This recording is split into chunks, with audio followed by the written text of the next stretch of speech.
আসসালামু আলাইকুম। অনেকে প্রশ্ন করেন আমার চোখে লেসিক করা যাচ্ছে না। আমি কি অপারেশন করতে পারি? লেসিক করা যাচ্ছে না কেন এটা আমাদেরকে ১ম এ জানতে হবে। যদি আপনার চোখের রেটিনার কোনো পার্মানেন্ট পরিবর্তন থাকে যার কারণে ডাক্তার আপনাকে নিরুৎসাহিত করছেন অথবা গ্লুকোমা হওয়ার সম্ভাবনা থাকে তাহলে কিন্তু আসলে আপনার কোনো ধরনের সার্জারি করাই উচিত হবে না। তবে এরকম যদি হয়ে থাকে যে আপনার লেসিক করতে পারছেন না কারণ চোখের পুরুত্বটা কম অথবা ক্রাটোকোনাস রয়েছে সেক্ষেত্রে সাবধানতার সাথে কয়েকটি অপারেশন করা যেতে পারে। আমরা আজকে সেই বিষয়টি আলোচনা করব। নাম্বার 1 সবচেয়ে মডার্ন পদ্ধতি হচ্ছে আইসিএল। যদি আপনার লেসিক করা না যায় অর্থাৎ আপনার চোখের কর্নিয়ার পুরুত্ব কম অথবা আপনার ক্রাটোকোনাস রয়েছে সেক্ষেত্রে আপনার দৃষ্টির কিছুটা কম উন্নতি হবে এই শর্তে অর্থাৎ এটাকে মেনে নিয়ে আপনি কিন্তু আইসিএল সার্জারি করতে পারেন। অর্থাৎ কেরাটোকোনাস থাকলে সেক্ষেত্রে দৃষ্টির পরিপূর্ণতা হয়তো আপনি পাবেন না, হয়তো 90% আপনি দৃষ্টি পাবেন। সেক্ষেত্রে আপনি আইসিএল করতে পারেন। তবে যদি কর্নিয়া পুরুত্বের কারণে যদি আপনি লেসিক করতে না পারেন, ডাক্তার আপনাকে নিষেধ করে দেয়, সেক্ষেত্রে কিন্তু আইসিএল আপনার একমাত্র সমাধান।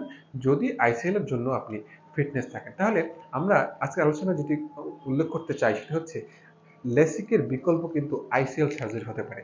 মজার বিষয় হচ্ছে আইসিএল সার্জারি করতে খুব অত্যাধুনিক যন্ত্রপাতির দরকার হয় না।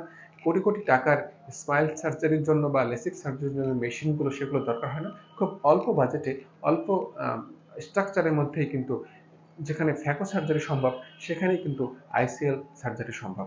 আইসিএল সার্জারি সম্পর্কে আজকের ভিডিওতে আমরা আলোচনা করব। আইসিএল সার্জারির প্রথম প্রথম উদ্দেশ্য হচ্ছে যে আমরা এক্ষেত্রে কর্নিয়ার কোনো পার্মানেন্ট চেঞ্জ করছি না। অর্থাৎ লেসিক যখন করি বা স্মাইল যখন করি তখন আমরা কর্নিয়ার একটা অংশ কিন্তু কেটে ফেলি অথবা লেজারের মাধ্যমে আমরা অ্যাবলেশন করে ফেলি। কিন্তু যখন আমরা আইসিএল সার্জারি করছি আমরা চোখের কোনো অংশই সরাচ্ছি না। এক্ষেত্রে আমরা চোখের যে প্রাকৃতিক লেন্সটি আছে তার উপরে একটি লেন্স বসিয়ে দিচ্ছি। তাহলে এটি হচ্ছে আইসিএল সার্জারির সবচেয়ে চমৎকার বিষয়, যেখানে আমরা চোখের কোনো পার্মানেন্ট ক্ষতি করছি না।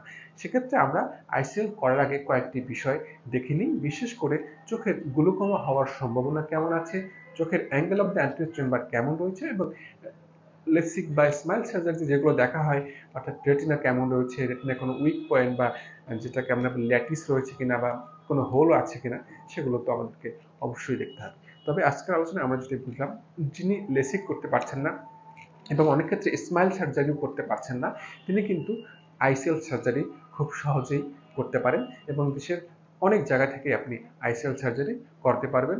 সেক্ষেত্রে লেসিক বা স্মাইল কিন্তু আপনি দেশের অনেক জায়গায় করতে পারবেন না। আসসালামু আলাইকুম।